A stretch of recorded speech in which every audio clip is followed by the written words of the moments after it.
Okay, so we are recording now, so you will not miss a thing.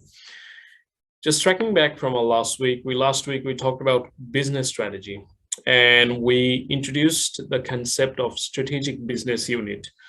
So are we all clear with the concept of strategic business unit now? I'm sure we do now, because we have seen that strategic business unit looks at an individual level, how a big giant corporation may have different sub businesses within their umbrella. And that's what the concept of strategic business unit is. And business level strategy applies to those individual strategic or individual business units. That's why we call them like strategic business unit, because each of them, they will have separate strategy. But today we're going to look into corporate level strategy. So we need to change our lens today. So the lens today is very broad. We need to look through the lens of a very broad perspective, that how a corporation, like a giant corporation, and what are those strategies that the corporation can adopt in order to to achieve that sustainable competitive advantage. So we're going to introduce the concept of corporate strategy. We will understand what is that diversification. We'll know what are the various steps in diversification. Then we'll explore the concept of vertical and horizontal integration, which are some of the corporate strategies. And we'll also understand what is merger and acquisition. So these are some of the key learning objectives which you'll find from our today's discussion. So talking about corporate strategy, it's the overarching strategy of a company developed by its leadership that reflects its mission and core values in its goals and underlying business strategy for achieving them. So fundamentally, it reflects the overarching mission of that business or that organization. So corporate strategy actually provides a very clear direction for all the business units. So we have so far discussed that giant corporation, they will have different strategies. Like we spoke about, Square Pharmaceuticals, we spoke about Boshundhara Group, we spoke about like Walton. Like these are giant corporation, and they have lots of sub units. But the corporate strategy actually applies for the overall business. So as you can see, this pyramid that ideally reflects that how this the strategy works. So corporate strategy is at the top of the peak. Then you have your business strategy, and then comes some of the functional strategies. We will also discuss functional strategy as well. So in this week, our focus entirely is to talk about the corporate strategy, which is that broad and overarching vision or mission of that organization. So one of the main or the key strategy of probably the simplest of the corporate strategy is called diversification. And diversification is simply, as the name suggests, a company when it diversifies into two or more lines of business, that is called a diversification. So simply put, it is just like diversifying the business into different segments. So, and the simple example again, Walton Group, maybe Walton nowadays, they are getting into, we know that Walton, they're producing like electronic gadgets as well. Like they have got phones, they have got laptops, computers, and everything. And they also have household items, refrigerators and washing machines and all of those products as well.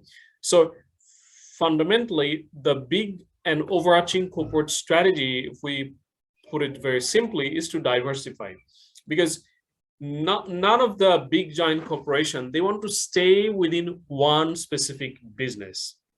I mean, when they become very big, when they're giant, they don't want to just stay within the confines of only one business, but rather they want to just diversify into various, portfolios of businesses. So let's look into this example. Now, all of you can see this is the logo of Virgin Group. Who's the leader of Virgin?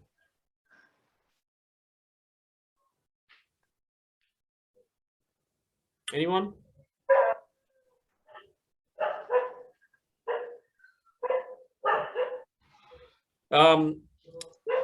Richard Branson, he is the CEO, or he is the founder of Virgin Group. So Virgin actually started like back in 1980s, or during that time, Virgin actually started with a musical record company. So initially they started with a musical record company. They were recording music and stuff like that. And then it evolves slowly into so many different businesses. They have airlines, they have music, they have games, they have casino, they have so many different businesses. And lastly, they have invested into aeronautical businesses as well. So they're sending Virgin spacecraft. They're sending spacecraft into moon, and you may have seen Richard Branson flying into space and doing all the crazy stuff. So that's what Richard Branson is doing. So he's the the founding father of Virgin Group. I was a bit surprised that none of you are familiar with him. No, sir, familiar, just forgot. I was trying to remember, just forgot. Yes. Okay, so for those of you who are not familiar yet with his face, here he is. That's Richard Branson. You may have seen him in different talks and in your media presence. So he is the leader. Yes. And in corporate world, he called as sir, right? Sir is yes, sir. He achieved that knight title from the Queen of England. So whoever achieves that knight title, they call Sir Richard Branson. We also have a sir in our country. Who is that? Sir Fazle Hasan Abed, yes. Yes, that is right. So Sir Fazle Hasan Abed is also, he received the knight, the prestigious knight title from the Queen of England. So let's think about more example. Can we think about global examples now? Global examples of diversification?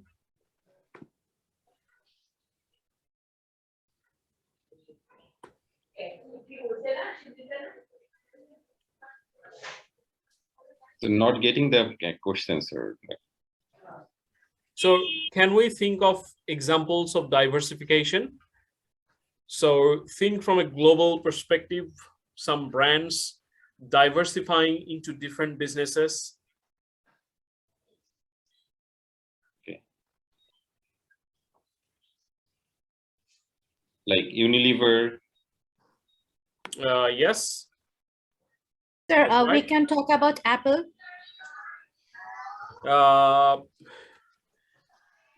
They are still within the confine of Apple. They have not diversified in terms of opening up separate businesses, though. That we have to understand, because everything still comes from Apple as a brand, as a whole. It's not Apple, as you can see from Virgin's case, they have different names as well. But for Apple, it's still not a good example of diversification, because they have not diversified to the extent of getting into entirely new industries. They're still within the same industries. Sir, can it be Huawei? Huawei, yes. Yeah, that's a good example. Tell me, what are the products Huawei has? Sir, they have computers, mobile phones. They are also developing softwares. Okay, and what else? Sir, they are also having some kitchen appliance, but not available in our country, but most of countries right now, they have this. They also works on network development. Yes, that's right. So Huawei has a strongest presence in the network equipment. They provide all of the BTS, the servers and the network equipments for the mobile phone communication. So they are getting into those. So that's a good example, is that they are getting into different brands, or different industries, not just within the one specific line of business, but different lines of businesses. Other examples?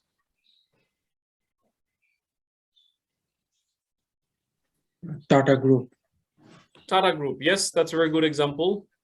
Tata, they have invested into telecommunications. They are in automobiles. They have They are watches. in, what's that? Watch. Watch, Titan. yes. Yeah. Titan. Then they have tea. Yeah, good example. Okay, so see, the businesses like, whether it's Tata Group, whether it's like, Virgin, whether it's like, like Huawei, all of these are ginormous, gigantic businesses. Okay, so these businesses, they need to think about, like, they will never rest just doing one type of business. Like you would wonder, like, why do they need to go into different businesses? Because when giant corporation, they become really giant, they want to achieve more market share. And one way they can do it is by diversifying their businesses through various industries. And that's when they think about opening up different strategic business units through which they'll be able to then gather a large market share. So that's what their strategy is, diversify. So what are the key objectives of diversification? We need to understand, like, why would a brand want to diversify? Because it's risky. Like, just getting into a new business, it is risky. So to aid in increased profitability, because there's a saying that you don't put all of your eggs into one basket, because if you do that, what if the basket falls and then, you will lose all of your eggs? So giant corporation, they always want to put their eggs into different baskets. And meaning is they want to have increased profitability. They want to have profit coming from different sources, profitable sources. So that's the first reason of diversification. Second is to potentially lower costs. Sometimes, and that we'll discover that giant corporation, they want to lower cost because some of the large, and this happens specifically in the automobile industry, you will see that Toyota Corporation, they may have acquired some other businesses who manufactures maybe tires or who are manufacturing like onboard electronics. So they will acquire those businesses as well. And the reason is if they can get those into their belt, that means it's their own venture and they can reduce the cost because they don't have to spend separate money because these are their venture now. So that's another reason to potentially lower the cost. When you do related diversification, that means some industries that are almost related or closely related to your product, then it's easy to diversify. To differentiate its products. See, the reason is they want to differentiate their brands. So here's one Intel, like, it's like an info that you may not have heard, but I'm just sharing. It's a very future focused information that I have received from a very reliable source that Walton Group nowadays, they are thinking to get into the airlines business. So there will be some products related with airlines, and that could be even an airlines, like, Walton Airlines as well. So they want to differentiate because clearly when they're successful, they have established brand reputation, they're doing very well. They want to differentiate. They just don't want to stay within one market. They want to diversify and differentiate its product so that they could be a market leader by all means in all regards. To better manage industry rivalry. Because when you are big, when you're giant, no one would dare to just come and be your rival. It's gonna be easy for you to be the giant, like, the lion in the market. Whether how many industries. So they want to capitalize as much market share as they can from different industries. So these are some of the like drivers or some of the objectives of diversification. If you're not speaking, please keep your microphone on mute. Thank you.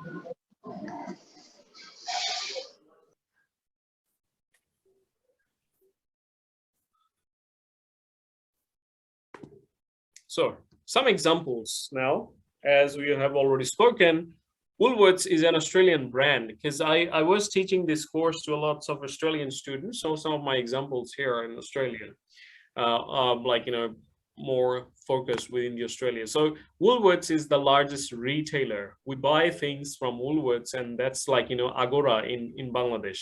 So Woolworths is kind of like that. But Woolworths Group, they have multiple businesses.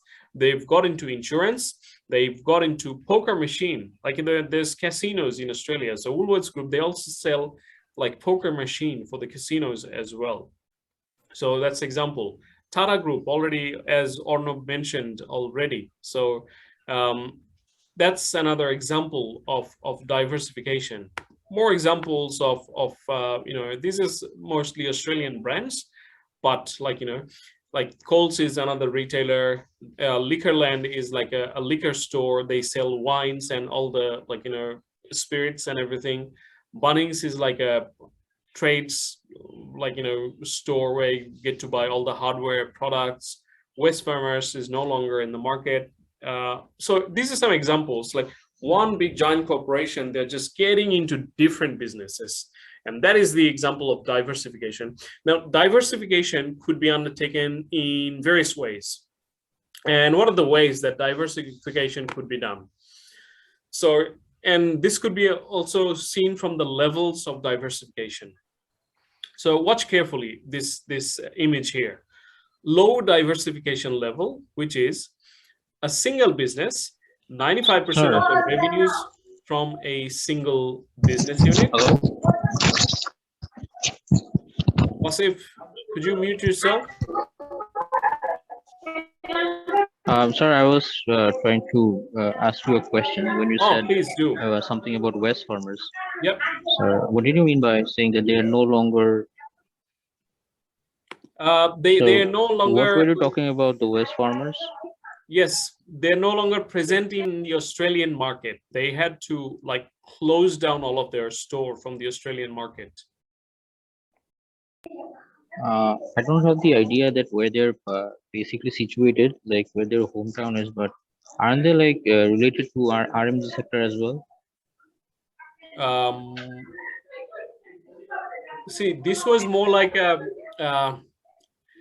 brand like Home Depot in America. So they had all the, like, you know, products for, like, you know, household accessories and everything, and they were based in Australia. But nowadays they had to close down. They had to shut all of their brands. Oh, okay. Thanks. Yeah. Okay. And these are all within the Coles group, like, you know, Coles, and they had like Bunnings and Liquorland, and Wesfarmers was another brand, but this one they had to shut down because this wasn't doing well in the market. So that's why they had to close down. And that's another example of strategic business unit, because last week we talked about, like, you know, strategic business units. And if we just recall the example of BCG matrix, in the BCG matrix, we had 4 different categories of strategic business units. Number 1 was the star performer. Then we had question marks. The question mark was the ones that are rising. Then we had cash cows. Cash cow is the one that is giving more money, just like, you know, there's flow of cash. And there were like dogs. Dogs were the ones that the company wanted to get rid of. So Wesfarmers was the dog that the like Coles group, they just got rid of because this wasn't making the money that they wanted. Okay, getting back to that discussion of levels of diversification. So some, like, you know, the level of diversification could be different. Like some businesses, they have diversified to tremendously.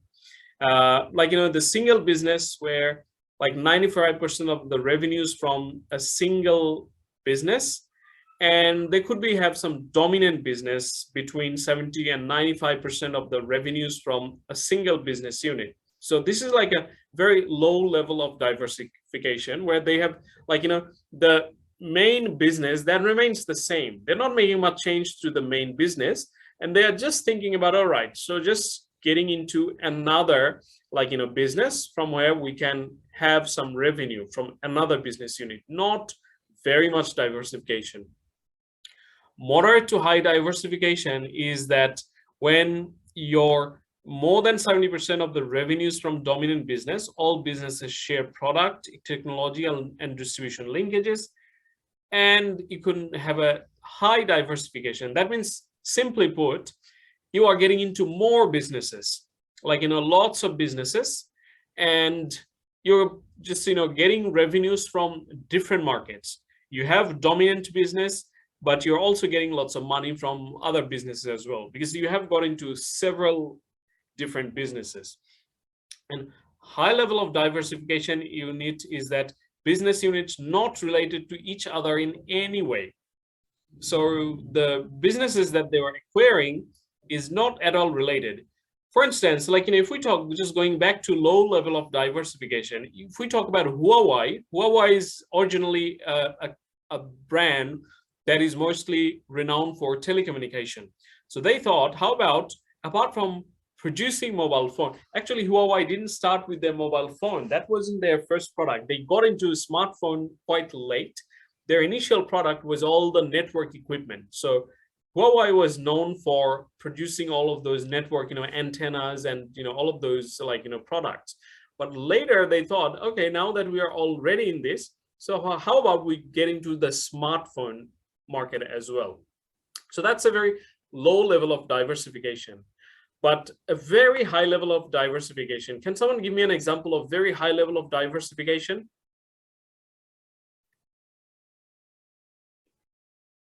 The Square Group. Okay. Also Partix. Can just tell me, why did you pick Square Group? Like, why Square?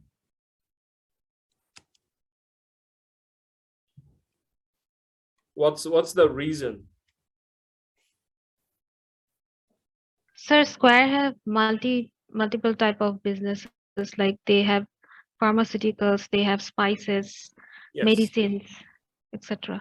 Yeah, that's a good example. Yeah, I wanted to just mention the product as well, because, if you put spices and medicine, they're like, two opposite extreme, right? I mean, they're like way too different. So that's an example of very high level of diversification. So what about ACI in that sense? ACI? Yes, sir, ACI. I don't know what the businesses they are into nowadays, Wasif. What are the various businesses they are into? I know them mostly for, like, all these, like, chemicals and pharmaceuticals. What other businesses that they got into? I think into food as well. So I'm a bit confused. I was just They doing have stones on- food, they have spices. Also, they have yes, they also they have Yeah. agricultural goods and motors, this kind of things Yes. also they Motors have. and probably they're the distributors of motors. Probably they don't manufacture motors or Yeah. something. Not Actually, over they here. are importer. SA Motors. Yeah, ACI motors are importers or like the little distributors. Yeah. So we can see that, if we can probably analyze, and probably this will be something for your assignment as well, like, the case study. I'm not going to show you, like, reveal what is going to be the, like, the group project. But if we carefully analyze these giant corporation, if we put all of their businesses like A, B, and C, and we see what level of diversification that they have, we can then put them into these different categories, like a low level or moderate level and high level of diversification. So when they plan these, I mean, Square just didn't get into the spices and pharmaceuticals just suddenly. They had to do lots of planning, and this was like a rigorous discussion that took place among the board of directors and the CEOs and the executives. And only then they thought that now that we are into pharmaceuticals, we've got a good market reputation now, probably we should get into, like, the household or the domestic household or cooking and, these markets as well. So that's where the corporate strategy comes in, that you need to have a carefully devised plan that which are the profitable market segment that we can get into. And by and large, we see that, like, back in the days, previously, at least 20, 30 years ago, diversification used to take place within the almost similar industries, because brands, they used to just stay within their comfort zone. They just didn't want to change so rapidly or so differently. But nowadays, we see very unconventional nature of diversification. Like brands are just like getting into any businesses without even like, any clue. Like you would really be surprised that why Amazon also got into aeronautical, like, space business as well. And yes, Amazon, they thought, oh, we've got lots of money. Jeff Bezos thought that, all right, the biggest lads in the business, like, like Richard Branson and what's the Tesla CEO? I keep forgetting his name. Elon Musk. Yeah, Elon Musk. They're getting into like, the space business now. How about I've got lots of money, I'm going to get into that business as well. So the corporate strategy is more like becoming like a fad. Like, anyone is like, becoming an unconventional thinker, and they're getting into this. Like we all know that Facebook previously was only Facebook, like a social media company. But nowadays, Facebook has started to think about different plans. And we see one of the indication that we see with its rename of Meta. With Meta, Facebook is actually planning for a very like, ambitious future plan. They've already acquired one brand called Oculus. Some of you may know that you'll see that when you go to like, your screen, you want to log out, you'll see there's an icon of Oculus. So Oculus is like, 3D glass and different products of like, 3D visions and everything. So with Oculus, so they acquired Oculus. So they have like ambitious plan to just get into different businesses. Yeah. So what are your thoughts about the Meta products they're coming up, service they're coming up with? I heard that they already made a huge loss on their share market because people, the generations are mostly shifting towards TikToks and Instagram, and the older generations are staying on Facebook. So they had this research somewhere. I forgot the source, but I saw it somewhere that after they introduced Meta, the share price dropped a lot of Facebook and Meta as well. Right. Look, I mean, there are lots of think tanks involved into this. Like, my knowledge would be very, very limited as compared to these think tanks and giant and future focused, like, visionaries who actually sat together and made this plan. And like, that might not be some immediate solution, or if we look from the immediacy perspective, maybe they're not making lots of money, but it's a rather future focused plan. And the level that they have reached, even if they lose like, maybe 10-15 billion dollars from their revenue, it's not going to cost anything to them. But it does show that they have a very ambitious plan. They want to show the world a different horizon, and that is what more important, a thinking horizon which no one has thought about before. And another example we're going to talk about, we have, in fact, I'm just going to go to that slide now. Here's the example of Google. And we all knew Google was Google, right? But a few years back, Google actually renamed. So they have like a giant, their corporate brand is no longer Google. It's no longer Google. Previously, it was Google, and under Google, they had YouTube, they had other brands, but they have renamed them as Alphabet. So their actual name is Alphabet. Under that, they have all of these ventures. I'm just going to paste this. I don't know if this link still works. It's an old link, but I'm just going to put it on the chat screen. You may want to have a look at it later. I can't play it. I don't know if the sound's going to be right for you, because you may not hear it, what the video is saying. So Google is a good example as well. And this is another future focused example that they looked into the future from a different lens. And that's when they got into like, they've renamed their brand. And as you can see, they've got lots of other brands under their like, portfolio. And these are serving different purposes. So I guess just getting back to your question, Wasif, I'm very intrigued, very interested to see what's going to come next. Obviously, I don't think everything's going to have the right time, maybe not the right time, but yes.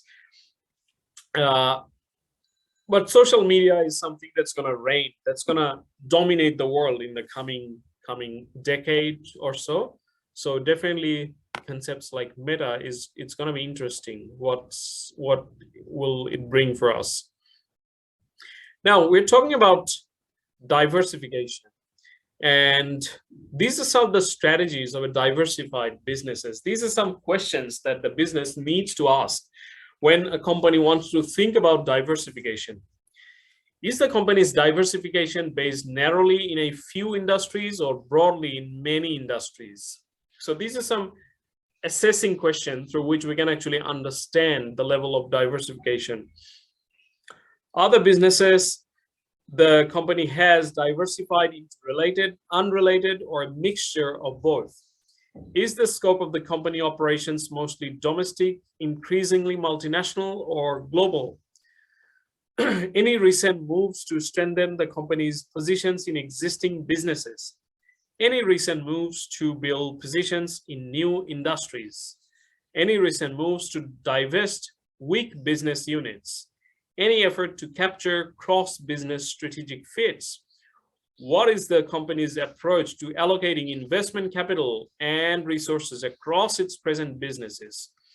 So this is like a checklist that through which we, or like the ones who will create the strategy, they will assess like what exactly they're doing.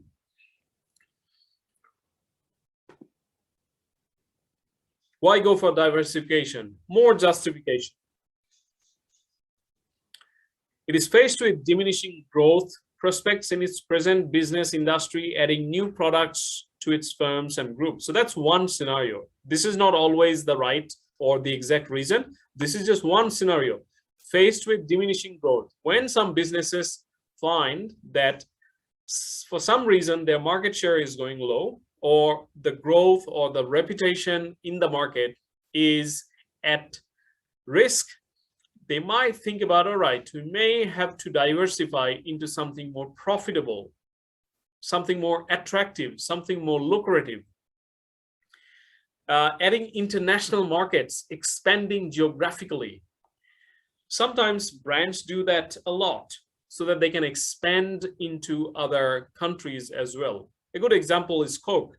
Coca-Cola has diversified, and Coca-Cola actually started to buying local soft drink markets, like soft drink manufacturers.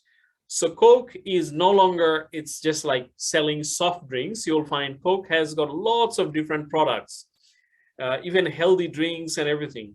And some of these brands are localized in different countries. They find those brands are doing very well in those markets. And they started buying those. Portfolio investment, investing in stocks and securities. Sometimes brands or giant corporations, they want to add up to their portfolio. They want to enlarge their portfolio. That's one of the reason that they want to get into the stocks and investment market, like because when they get into the invest into stocks and securities, they can gather public capital. They can go to like, IPO. They can get like, capital from the public. And that's another reason. Reduction of risk. As I mentioned, don't put all of your egg in the same basket. So they want to reduce their risk. And that's another big reason why brands plan to diversify. Why should a firm diversify? Again, continuing, physical product and different markets, that's another consideration. The main aim of crafting and implementing strategies is to seek a sustainable competitive advantage, because look, the giant corporation, they operate for 100 years. They have plans for 100 years.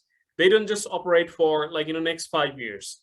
Their planning is for the next next 100 years. Yes, not everyone's gonna live 100 years, but the corporations will live. So that's why they plan for the next 100 years. That's what their plans. And a lot of the brands we can see, these are operating for the last 100 years, easy. Unilever, probably Unilever has been there for maybe, I don't know, maybe 100 years or close to that. So they have a very big on long-term vision. And that's why they want to achieve a sustainable competitive advantage. And that is why they understand that it's the only way to survive is constant change and renewal. Which markets and which industries? The only thing is they just need to consider like which market and which industries so that they can find out the attractive ones. Which ones are more attractive? Which one would be more interesting? Also need to work out how can we compete? Can the firm find the competitive advantage? More justification. Different types. All right. I'm going to get a pause here, folks, because we do have to cover some more stuff. But in the meantime, what I might just do, I'll give a bit of pause. And now that I have a slightly bigger class, I just wanted to share with you that, what I want to share. Yeah, just a quick mental pause. We talked about some important topics. The mental pause is that last week I said we're going to have an industry speaker. Unfortunately, he was not able to make it. He